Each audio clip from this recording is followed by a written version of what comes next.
Nirmala Sitharaman, Sherpa, Amitabh Kansal, Secretary DA, also Foreign Secretary Sir, as well as Shri Shingla, Chief Coordinator of the G20.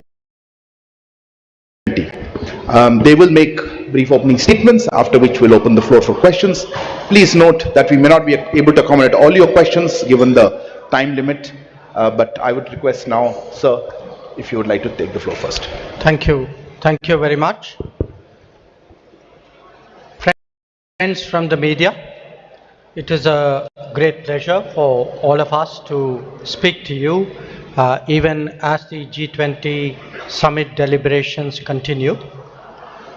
You may be aware that at the start of the second session, the summit has adopted the G20 New Delhi Leaders Declaration.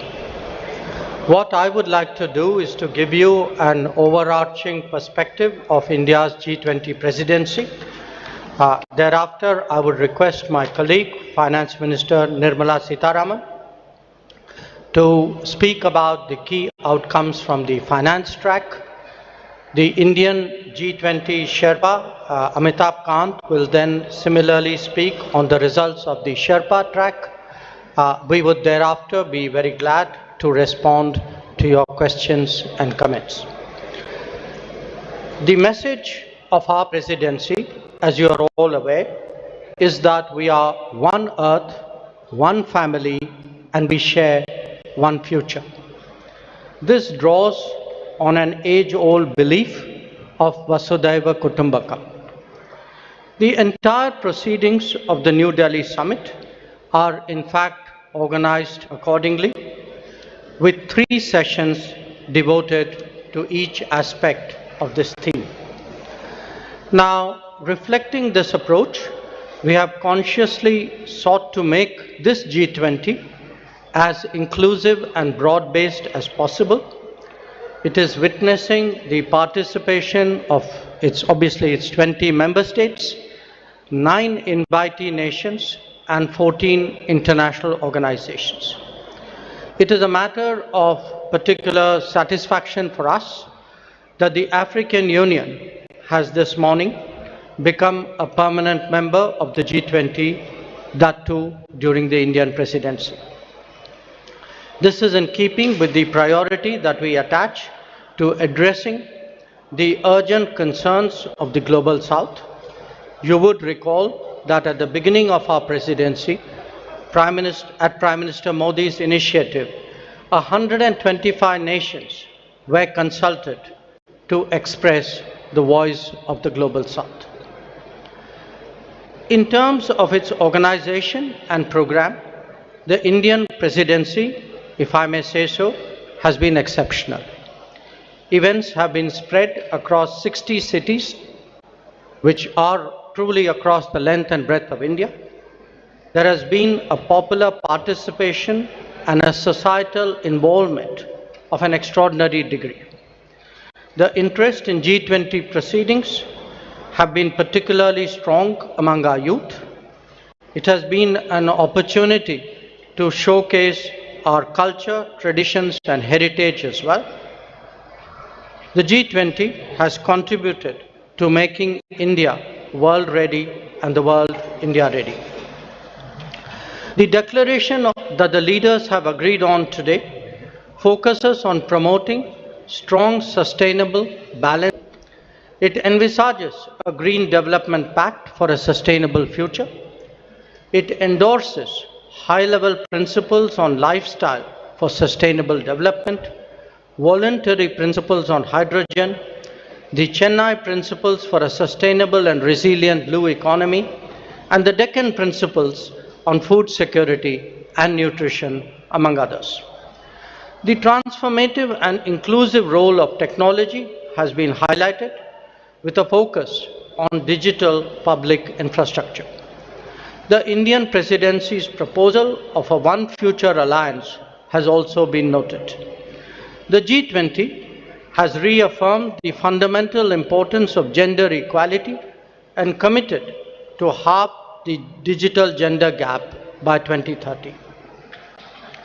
Recognizing that the post-pandemic world order must necessarily be different from the world before it, the leaders have also emphasized the need to reinvigorate multilateralism and reform international financial institutions. This is particularly relevant to managing global debt vulnerabilities. So, as you can see, there have been many far-reaching and very consequential policies and decisions that have been agreed upon today. Keeping all that in mind, I would, at this stage, request Finance Minister to highlight the key issues from the finance track. Thank you, Jaishankarji.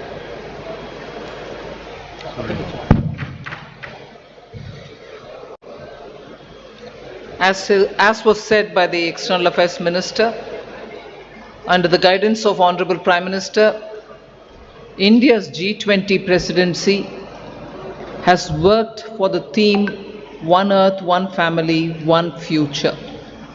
So today we are in a position to adopt, through the finance track, people-centric, action-oriented and far-sighted approach, and as a result of which several outcomes of the finance track will certainly reflect these objectives with which we started the negotiations. It has been very clear in our mind that we should ensure that no one is left behind in our pursuit of global solutions.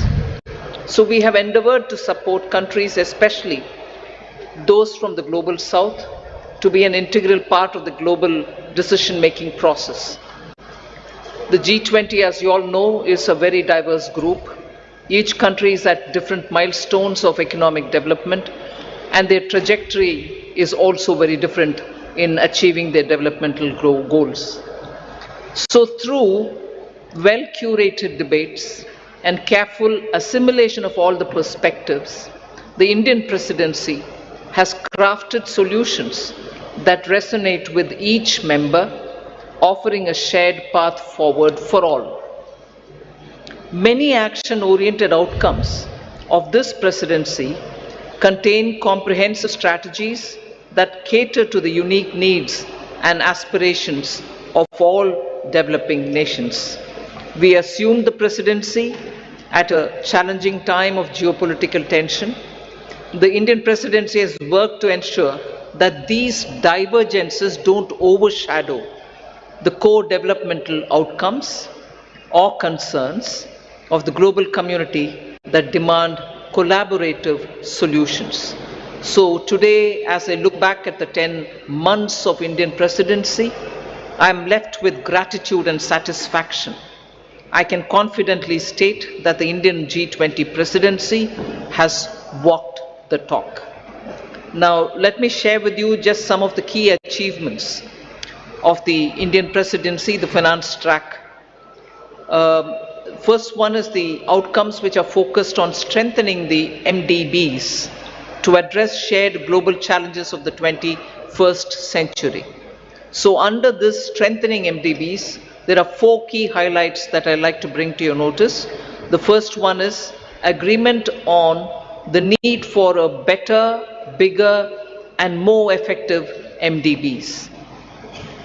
It is so necessary to have better, bigger, and more effective MDBs because the developmental demands from all across the globe is so high, these institutions will have to be better and bigger.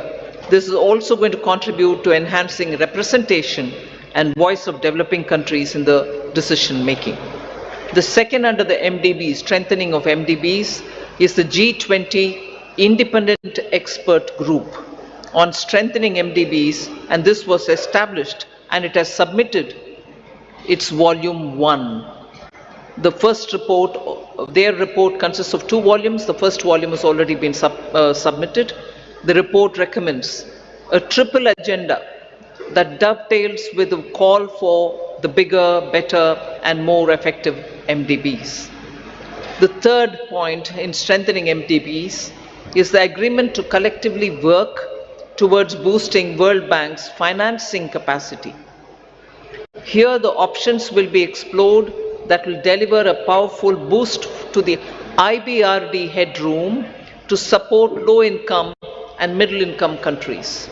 And the fourth, endorsement for the G20 roadmap for implementation of the recommendations of an independent panel on capital adequacy framework of the MDBs. So the CAF recommendations are focused on enabling MDBs to use their existing resources effectively. The roadmap estimates, this is going to be of interest for the media, the roadmap estimates that implementation of the CAF and the measures thereby will potentially yield additional lending headroom of approximately $200 billion over the next decade. So through these achievements, India has harnessed the opportunity provided by the G20 presidency to effectively articulate and embed the priorities of the global south in the larger global conversation on the MDB reforms.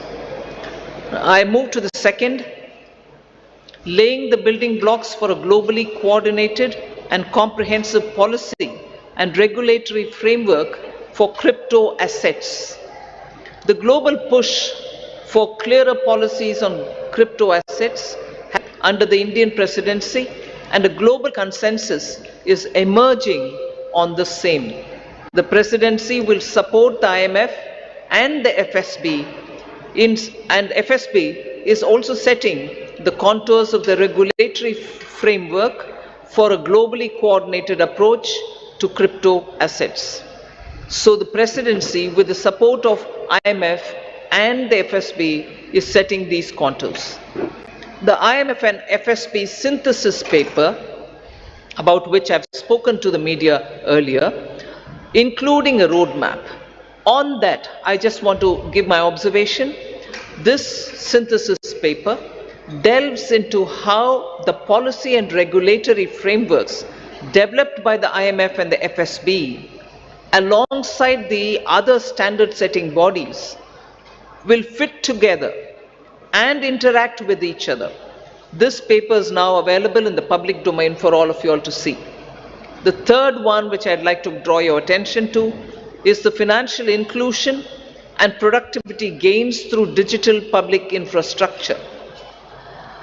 India, as you all are aware, through the India Stack, became the first country to develop all three foundational DPIs: the digital identity, the real-time fast payment, and a platform to safely share personal data without compromising privacy.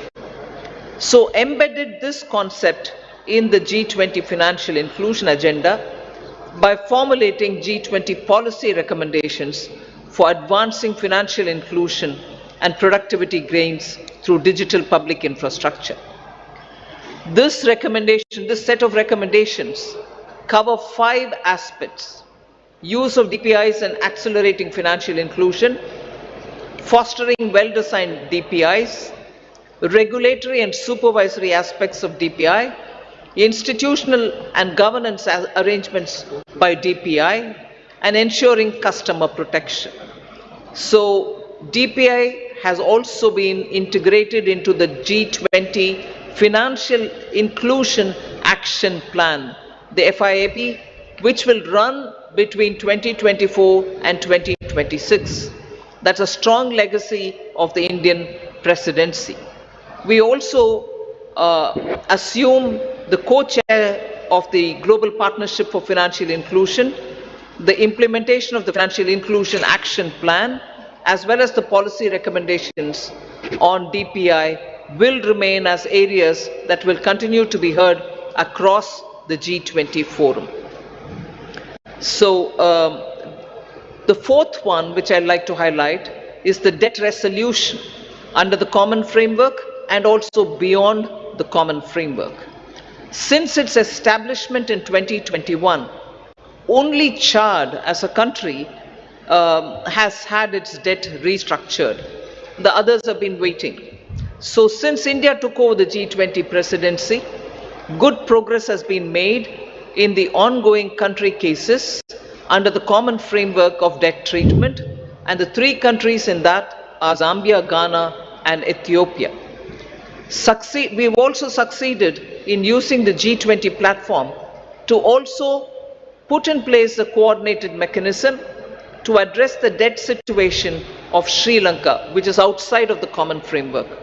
So G20 will continue discussing the policy-related issues linked to the implementation of the common framework and make periodically such appropriate recommendations. The launch of the Global Sovereign Debt Roundtable, which is co-chaired by IMF, the World Bank, and also the G20 Presidency, to enhance the conversation among the various stakeholders and address current shortcomings in the debt restructuring process. That has now become an institution which is actually acting as a catalytic agent in getting resolutions done faster. The fifth point under the finance track, which I'd like to bring to your notice, is the financing of cities of tomorrow.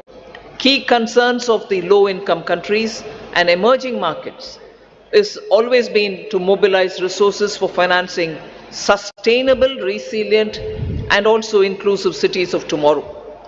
The G20 principles, which are issued for financing cities of tomorrow to promote effective and efficient use of financial resources, to support urban development that is socially inclusive, environmentally responsible, and economically sustainable, are now all under the framework of the principles which have been used. The MDBs and the development financial institutions can use these principles in their financing plans for urban infrastructure. The sixth, which I'd like to quickly draw your attention, is the two-pillar solution on global taxation, the international taxation. We've made substantial progress in the two-pillar solution, and the work has also happened on the exchange of information on immovable property transactions between countries. There is a launch of the pilot program of the South Asia Academy in India for tax and financial crime investigation in collaboration with the OECD. The seventh, on which I'll elaborate, is mechanism to support the timely and adequate mobilization of resources for climate finance. Till date, the conversation was focused on calling on developed countries to say, where is that $100 billion US dollars, which didn't come. But Indian presidency adopted an action-oriented approach, and the G20 explored mechanisms that can support timely and adequate mobilization of resources for climate finance, facilitating access to multilateral climate funds and enhancing their leverage and ability to mobilize private capital has also been our focus. Special focus again on development, demonstration, deployment of green and low carbon technologies. Now the list of outcomes, I've pointed out 7, just 3 more which I'll not go into the detail, but you can take it as enough has been done on that. I'll also put it out for your consideration. Scaling up sustainable finance for social sectors, health and education. Technical assistance for capacity building. Then global conversation on transition policies, especially to include range of options, both on pricing and non-pricing. And the third one, enhancing finance health collaboration so as to cover many other work streams as well. So I listed out 7, elaborated on them, 3 others which have not elaborated, but on all of them, substantial progress and outcomes have been achieved. India's received tremendous support from the G20 members across the table. The outcomes of the Indian presidency are a testimony to India's commitment to multilateralism and for international cooperation. We assure the upcoming Brazilian presidency of our strong support and to continue the momentum on key issues of global importance. I now hand over back to Minister Jaishankar. Thank you, Nirmala ji. May I now request G20 Sherpa Amitabh Kant to bring out the major outcomes from the Sherpa track. Thank you, Minister. So first of all, when we started India's presidency, the Prime Minister had said that India's presidency must be inclusive, it must be decisive, it must be ambitious, and it must be action-oriented. The New Delhi Leaders' Declaration has 83 paras in all. All 83 paras have 100% consensus across all countries. There are 8 paras on the geopolitical issue, which is entitled Planet, People, Peace and Prosperity. All those 8 paras have 100% acceptance. All countries have unanimously supported the New Delhi Leaders' Declaration. This is one declaration without a single footnote and without any chair's summary. This is a complete statement with 100% unanimity. This demonstrates both the Prime Minister's and India's great ability to bring all developing countries, all emerging markets, all developed countries, China, Russia, everybody together on the same table and bring consensus. Secondly, this has been the most ambitious presidency in G20's history ever, because the number of outcomes it has, both the outcomes and the annexed documents are about 112, which is more than 2.5 times which has ever been achieved before.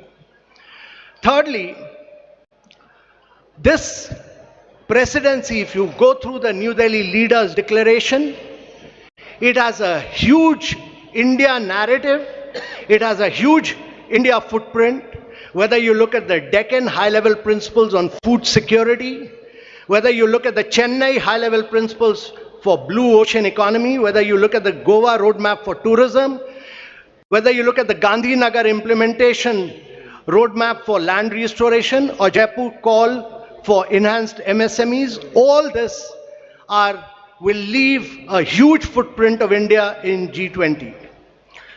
So one of the key achievements to my mind, one is that we've achieved a very major green development pact in today's world of climate action and climate finance. Every single country has come together to focus on green development pact, which has financing, which has focused on global greenhouse gas emission by 43% by 2030, which has a doubling provision of adaptive finance by 2025, which has a global biofuel alliance, which has completely new principles of life for sustainable development, which has ending plastic pollution, which has reducing disaster risk, and a whole lot of other components put together as the Green Development Pact of the leaders of G20 countries for a greener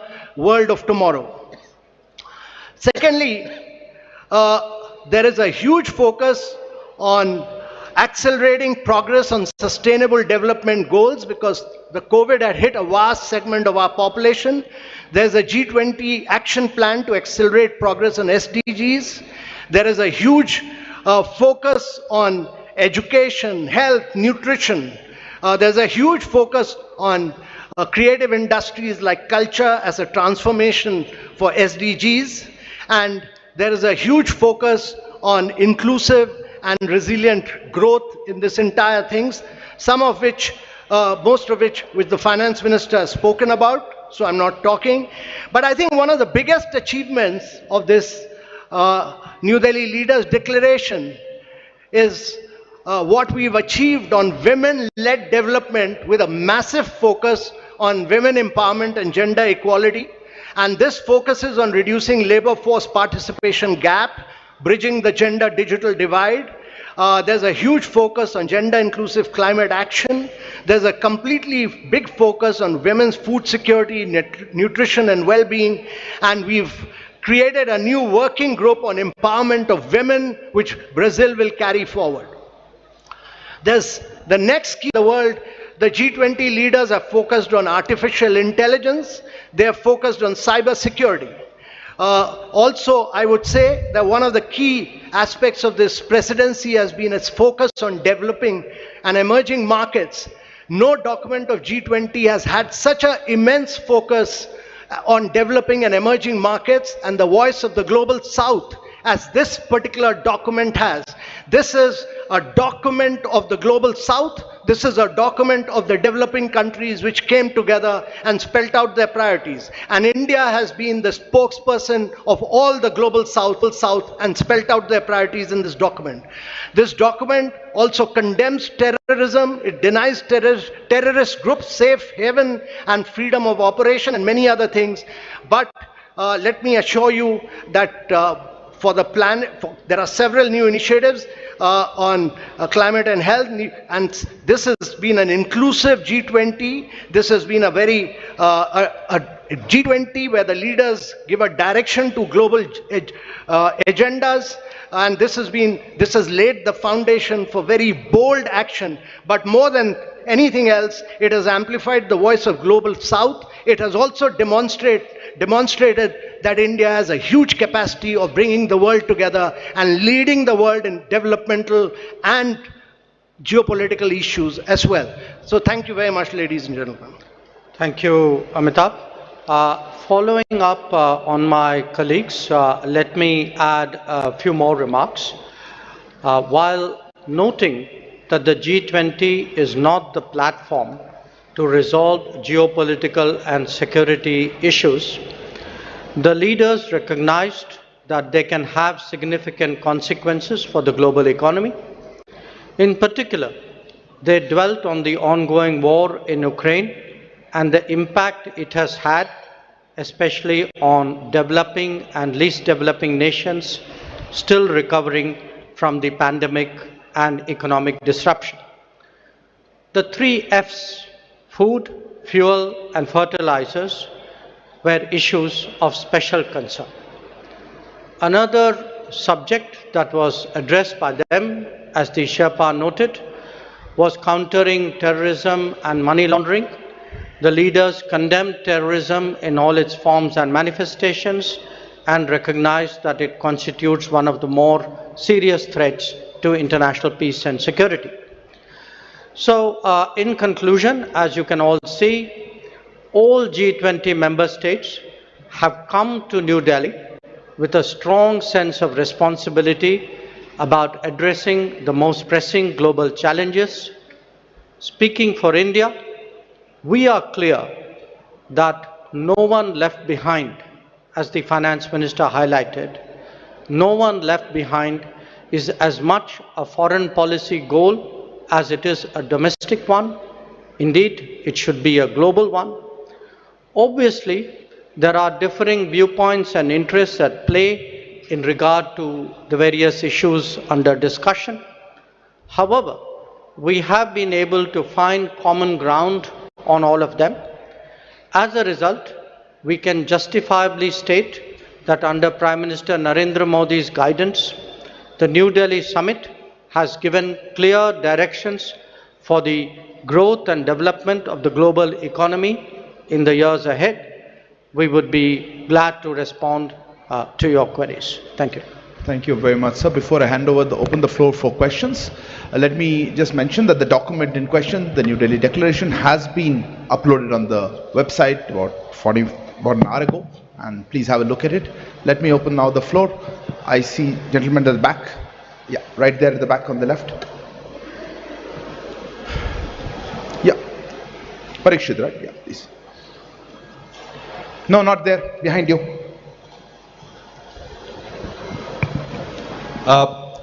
One question to... Please introduce yourself and the organization. I'm Parikshit Luthra from CNBC TV18. My question to Minister Jaishankar and G20 Sherpa Amitabh Kant and also Finance Minister Nirmala Sitharaman. how difficult was it to have consensus on the wording of the Ukraine-Russia war? This has been a difficult point in every conversation in the G20. There were several drafts circulated. We heard of a new draft this morning as well.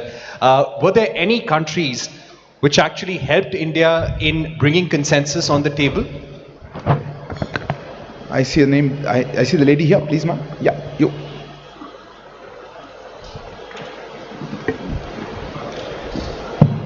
Ma'am, good afternoon. My name is Ruchi Bhatia from Bloomberg News. The Ukraine paragraphs also mention about the work that Turkey did with respect to getting some sort of a consensus on the issue of the Black Sea grain deal as well. Where are things with respect to that, and can we expect any movement on that critical issue anytime soon, because it does concern several nations across the globe? Thank you. So hand there, the gentleman, yeah, right at the back on the left. Microphone, please. Yeah, it's working. This is Manas Pratim Bhuyan from Press Trust of India, PTI. In one of the paragraphs referring to the Ukraine conflict, it is mentioned that there were different views and assessment of the situation. So how do you explain this line about having differences on the Ukraine crisis? The question to Foreign Minister or the G20 Sherpa. Gentleman here. Hi, this is Ashish Singh from the Geostrata. Going forward, how will we see action for climate-related adaptation financing for the Global South, especially with India being part of the Troika? Thanks. We'll take one last question there. Yeah, there. Yeah, the lady there. I'm sorry. Behind you, right at the back.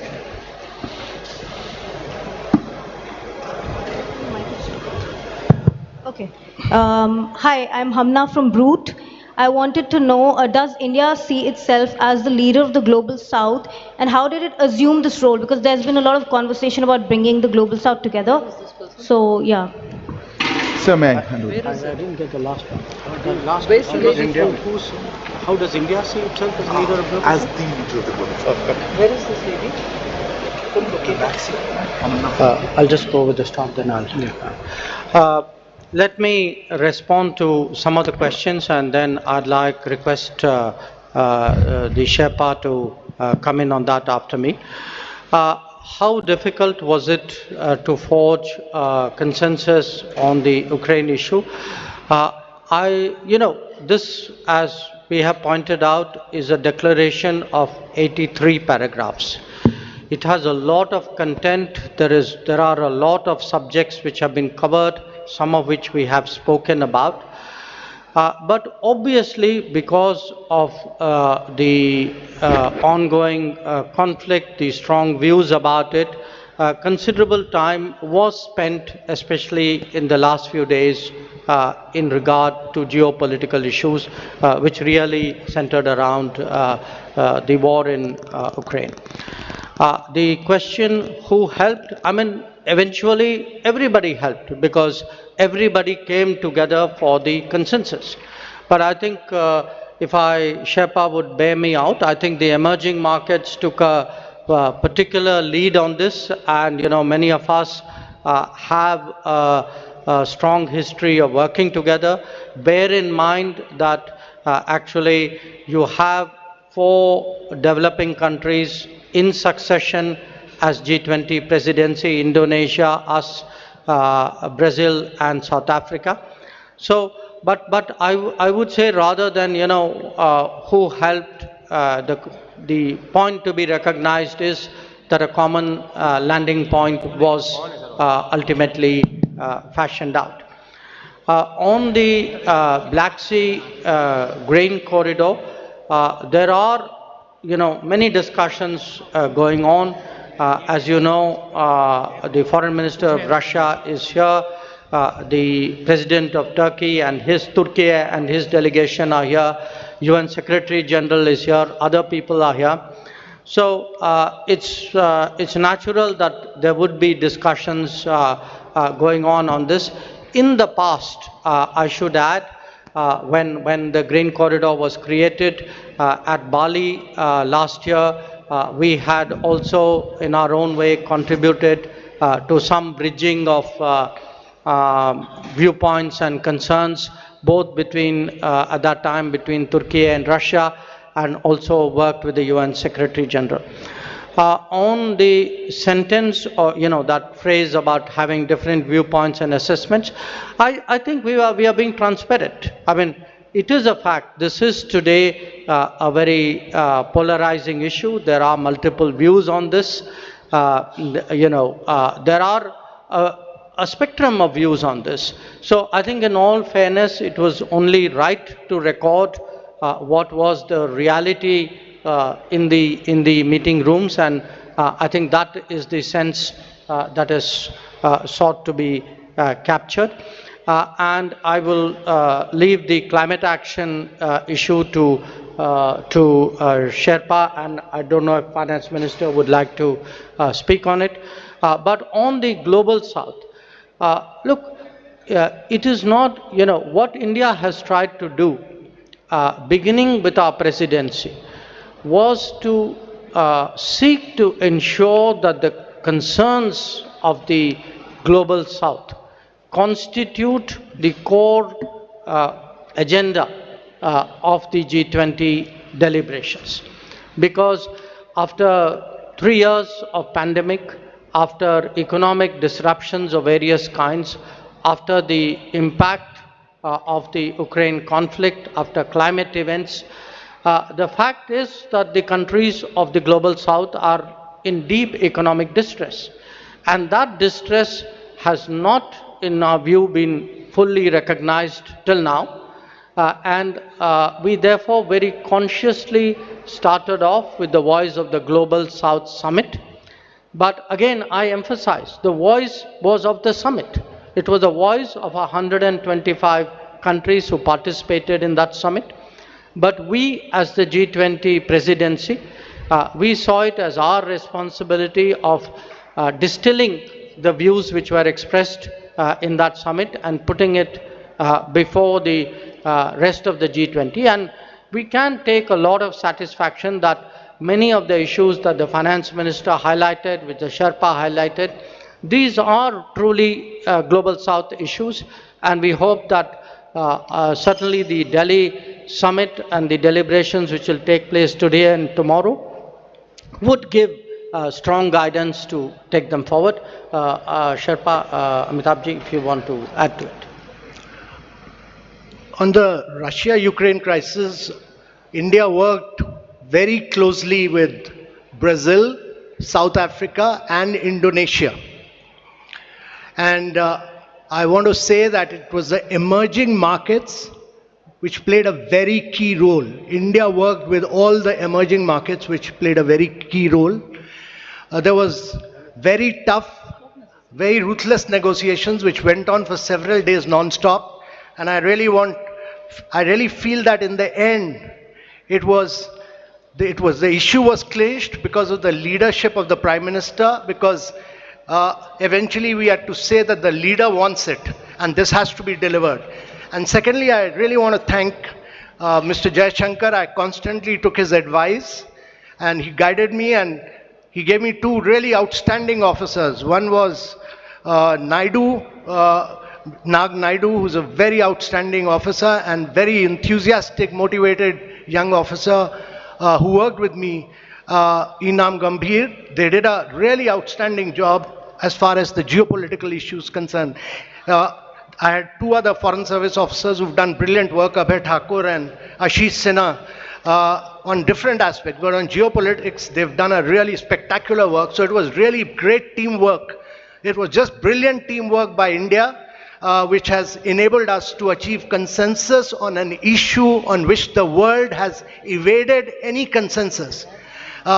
Even the Bali document which we talk about, actually we could not move forward with it because we could not arrive consensus in it for the first meeting. And on climate, let me tell you that this is one of the most ambitious document on climate, because it talks about almost 5.9. It moves first the language from billions to trillions, and secondly it talks about 5.9 trillion requirement for the presidency, and for the G20 countries, and it lays a huge focus on life principles. It lays a huge focus on reforms of the multilateral institutions because they were designed for the World War II and not for climate action. So all of these, it talks about new financing instruments, many other things, but in totality, if you look at it, it's probably the most vibrant, the most dynamic, and the most ambitious document on climate action that has come out anywhere. Finance Minister. Just to add one line on the climate finance matter, the question was raised whether mitigation is being dealt with or not. It deals with the mitigation, all right, but it also looks at adaptation and resilience. I think now the debate on climate finance is also moving much more into resilience, whether it is infrastructure or planning for it or funding. Resilience takes precedence. That is one. And second, country-specific solutions are now going to be possible. It's not going to be one size fits all. The problem of each country, particularly on climate, is so different from one another. So this Delhi Declaration and also the discussions which were held during India Presidency has focused on that. And thirdly, pricing and non-pricing tools are also now available for countries to adopt. It is not just going to be price it if it is carbon intensive and forget the others. Countries do demand pricing as one of the tools, but non-pricing solutions are also going to be a lot more friendlier to countries with different carbon emission levels. Thank you. Thank you. I'll open there's a lady here. Yeah, please. It's okay. No, ma'am, the microphone's already there. Yeah, go ahead, ma'am. You have the microphone.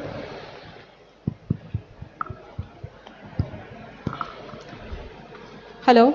Yeah. Good evening to the panel. This is Priyashmita. I'm from Informist Media. My question is directed to ma'am. That is, now that there is a global acceptance of the fact, or at least a G20 acceptance of the fact regarding food and energy security, what is the immediate ramification on inflation and growth forecast, both domestically and globally, that you see? Thank you. Well, globally, I think it will have... Oh, sorry. Ma'am, we can take questions together. Okay. Yeah, gentleman there. Yeah, you. The gentleman there who's put his hand up, if you could give the microphone to him. Yeah, thank you. No, not him, not him. I'll come to you, sir. I'll come to you in a minute. Person in front of you. Hold on there at the back. Yes, sir, you go ahead. You had the floor. Yeah, I can go ahead. No, not you, sir. Okay, since you have the microphone, go ahead. Go ahead. I don't want to waste time. Go ahead. Hi, Stephen Borwick of Nikkei Asia. My question is for Foreign Minister Jaishankar. Is today's achievement a step towards achieving what India has described as a world of greater multi-alignment, as opposed to the more old-fashioned sense of an international rules-based order? Thank you. Yes, sir. You had the microphone. Go ahead. Is the microphone on? Yeah, thank you very much. I just wanted Mr. Minister Jaishankar. Please introduce yourself. Dr. Wail Awad from Sana, correspondent in India. Mr. Jaishankar, Honorable Minister, when you talked of the counter-terrorism measure, how serious was the members of the G20 and fighting terrorism together? Thank you. Yes, ma'am. You had a hand up quite some time. Yes, you right here, second row.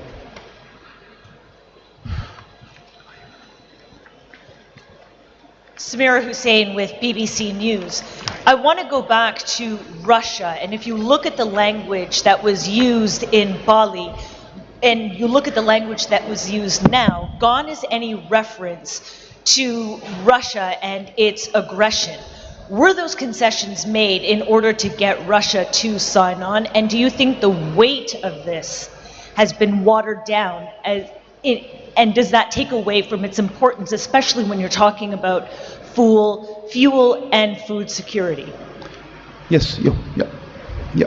Right in front. No, ahead of him, please. I saw his hand. Yes, you. Please, go ahead.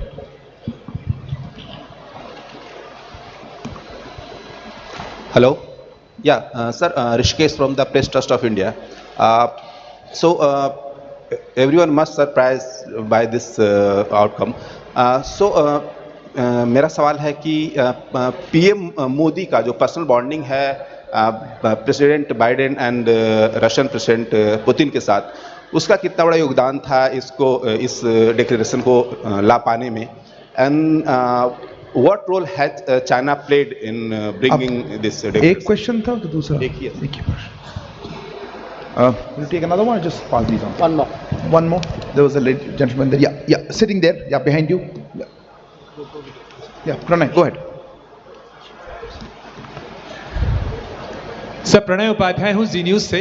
मेरा सवाल इस चीज को लेकर है कि African union का जो G20 में इंक्लूजन हुआ है, ये अपने आप में काफी रिकॉर्ड टाइम में हुआ है। जून में प्रधानमंत्री ने सभी नेताओं को चिट्ठी लिखी थी और सितंबर में अब हम स्थिति में है कि अफ्रीकन यूनियन इसमें शामिल है। क्या कुछ इसके पीछे हुआ?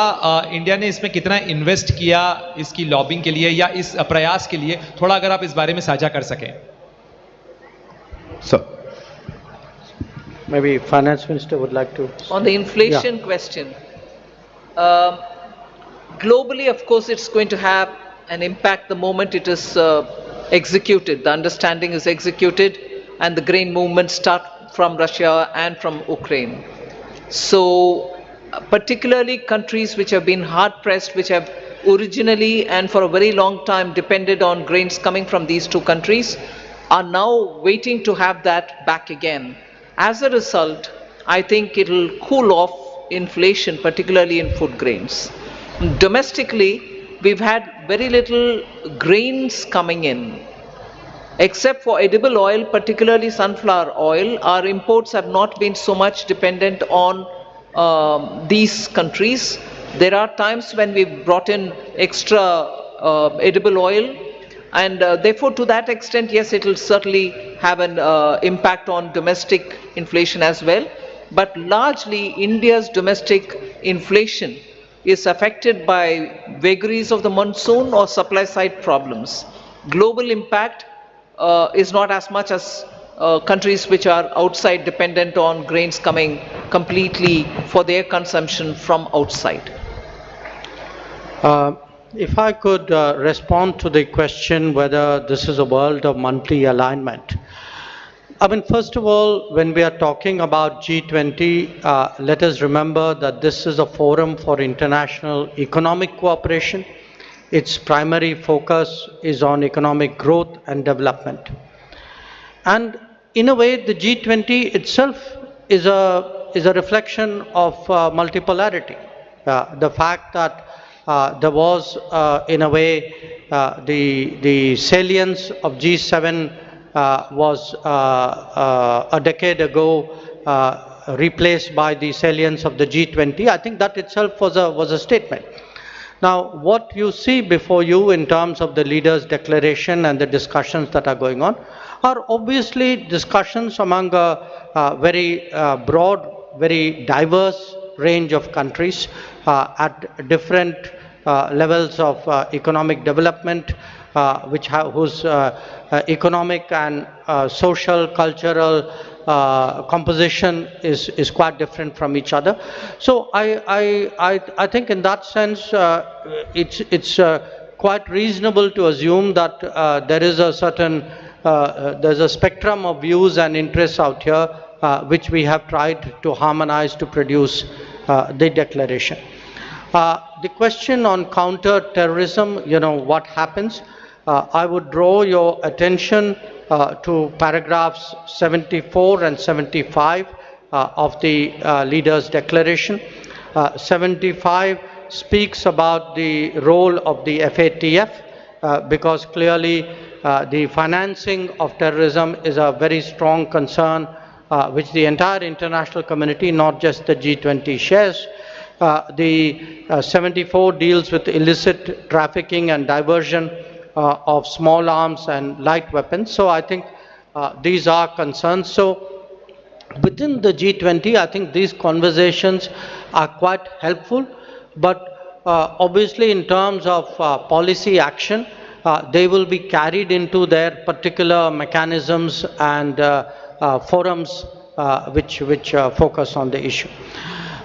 With regard to the to the comparison with the Bali declaration, I would only say Bali was Bali and New Delhi is New Delhi.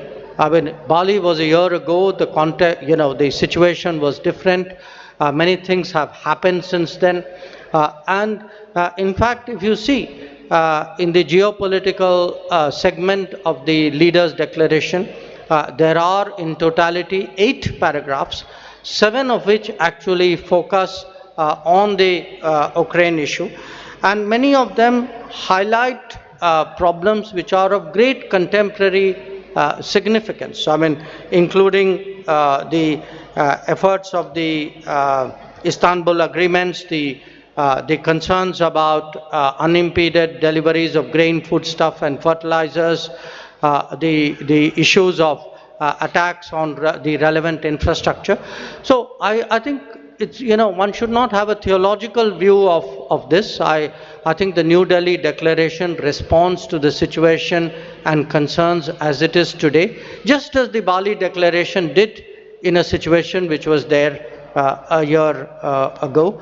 And finally, with regard to the जो आपका जो सवाल था कि PM's personal bonding, today, in fact, not just today, yesterday, and in some cases at the Jakarta East Asia Summit as well, where the Prime Minister was there.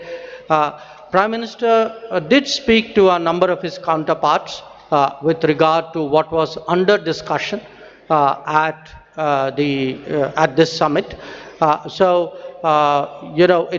is the responsibility of the Sherpa and of the ministers to put together the multiple strands and harmonize it into a document. But at the end of the day, I mean, I obviously do not want to go into very specific details, but at the end of the day, there are always gaps and issues and viewpoints. And I think today, especially Prime Minister's talking to a number of leaders during the day, his meetings yesterday with some of them, with others, during the Jakarta meeting of the ES, I think were all very, very influential, or I would say almost determining in producing an outcome. और जो आखिरी सवाल जो आपका था कि AU का inclusion जो है उसकी गति माने बहुत तेज़ गति से हुई, मैं आप लोगों को एक याद दिलाना चाहता हूं कि जो बाली समिट के दौरान, बाली के समिट के अंत में जो उस समय अफ्रीकन यूनियन के अध्यक्ष जो थे, सेनेगल के राष्ट्रपति थे मैकी सॉल, तो वो उस समय प्रधानमंत्री और इंडोनेशिया के राष्ट्रपति के पास आए और उनकी शिकायत थी कि G20 की सदस्यता के बारे में जो अफ्रीकन यूनियन का जो हक जो बनता है उस पर बिल्कुल चर्चा नहीं हुई थी। तो उस समय प्रधानमंत्री जी ने उनको आश्वासन दिया था कि भारत के अध्यक्षता में ये मैं ज़रूर करवाऊंगा। जो मुझे याद है उन्होंने कहा कि ये मोदी की गारंटी है, और ये गारंटी आपने देखा है कि आज उन्होंने पूरा इसको डिलीवर किया है। और कुछ ही दिन पहले जब हम लोग ब्रिक्स के शिखर सम्मेलन में थे, उस समय वही राष्ट्रपति मैकी सॉल जी वो प्रधानमंत्री के पास आए और उन्होंने कहा कि मुझे याद है कि आपने ये वादा किया था और मुझे बहुत मैं आपकी तारीफ करता हूं कि आपने पूरा जोर लगाया था उसमें। Very quickly in English the summing up of that was last year in Bali the president of Senegal Macky Sall all right, that was interpreted. Thank you very much for saving me in the trouble. Would you like to add something on any of them? Is there? So we'll take a few more questions, or I think one last. Okay, I have a gentleman here. Yeah, go ahead. Microphone here with the gentleman in the front row. This is Nikhil from the BBC. The question is for the Finance Minister. You said that the G20 now has its own mechanism on climate finance. So does that mean that the $100 billion promise from the West or the developed countries is pretty much dead now? One more question. I had a hand somewhere here on the right. Yeah, that's the gentleman. Yeah, you please go ahead. Piche, right there, in the middle. The gentleman there. Hi. No, it was the gentleman here. Yeah, you. Yeah. No, not there. You behind you. Okay, if you've got the mic, just ask. We can't waste it. This is Mithil from NBC News. I wanted to ask about two questions. One question, please. Okay, one question. The absence of President Xi Jinping at this summit, does India see this as a snub towards Prime Minister Narendra Modi, especially with the border issues, as well as President Joe Biden? You have the microphone. You're next. So I'm Sahil from ANI News Agency. So what kind of framework can be expected regarding crypto assets among the G20 nations? What assets? I saw one hand. Yes, gentlemen. Yes, sir. Here. You have the microphone? Go ahead. What kind? Could we just have that question Could you ask again? the question again on the crypto? I think your question was? Yeah. Yeah, could you repeat that? Minister, ma'am, they could not pick it up. What kind of framework can be expected regarding the crypto assets among the G20 nations? Crypto assets framework. And in addition to that, ma'am, supplementary question that since we have a consensus on making common framework on crypto assets, and G20 presidency will work with FSBC and what's the IMF question, please? But the joint report of FSBC and IMF says that banning a blanket ban on crypto assets is not a solution. So my question is that is there a consensus on just to regulate it or ban it completely? Okay. You, last question. This is Matthew Shivlin from Climate Home News. You said this is the most ambitious document ever on climate, but India was pursuing an expanded language on phasing down fossil fuels, while the final declaration basically goes back to just phasing down coal. Are you disappointed with this outcome? So I think we're running out of time, and I'll close here with that. I do think we're out of time. So I think we're running out of time, and I will hand over the floor to ma'am. I'll start with the crypto. Well, it's really heartening that you've gone through the report. But the point is, the FSB's report and the IMF's report, FSB's concentrated more on the regulation, and IMF's looked at the macroeconomic implications. So the synthesis paper is something which the G20 membership will go through in detail. There is one more meeting under our presidency for the finance track in Marrakesh. I remember with great sense of responsibility and sorrow the earthquake which has happened very close to Marrakesh. I hope the people of Morocco are in a position to take on, and I was glad to hear the Prime Minister during this session in the morning that India stands with Morocco and we will be ready to do any assistance that the government of Morocco would desire us to do.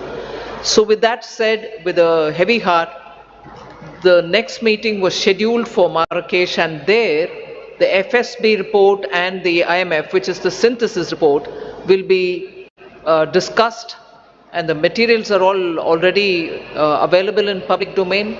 So it is for the membership to take a call as to how it wants to move on it. A framework or a template, whatever be it. I don't think we've given it a name as yet.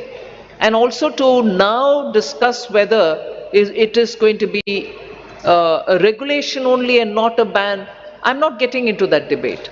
It is the reports, the synthesis, and also the early IMF report, both of which have been discussed.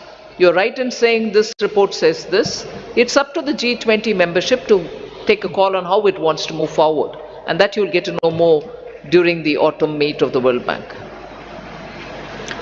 There was a question on climate finance. I don't think it is a question of are you writing off this 100 billion which was promised earlier, and now that you've come up with a newer way of funding climate. I don't think it is this or that. Whatever trickle had come earlier of the 100 billion, or what it can come now through the private partnership or bringing in philanthropy or anything else, can keep going on that. But the fact remains that now the larger discussion has brought in very many more elements of how to finance. So both will have its own role to play, because climate issues attain great sense of urgency. Would you like to speak on? So on the fossil fuel, I'll like to say that if you read through the entire document, it's very, very ambitious. First of all, for the first time, G20 has talked about tripling of renewable energy capacity by 2030 globally. Secondly, this is the first document which talks about, which has very huge focus on fossil subsidies. And thirdly, this is the first time that there is a huge focus on billions to trillions of dollars in climate finance. There is a huge focus on Global Biofuel Alliance, which will be launched today. There's a huge focus on green hydrogen, and also there's a massive focus on energy resource efficiency and circular economy industry coalition, and there's a focus on, to my mind, very huge focus on the document is actually a very, very strong focus on lifestyle for environment, which is life, which the Prime Minister has initiated, and several studies have said that it can lead to 20%, and IEA study has said that it can lead to 20% reduction in greenhouse emissions. So huge focus on climate action.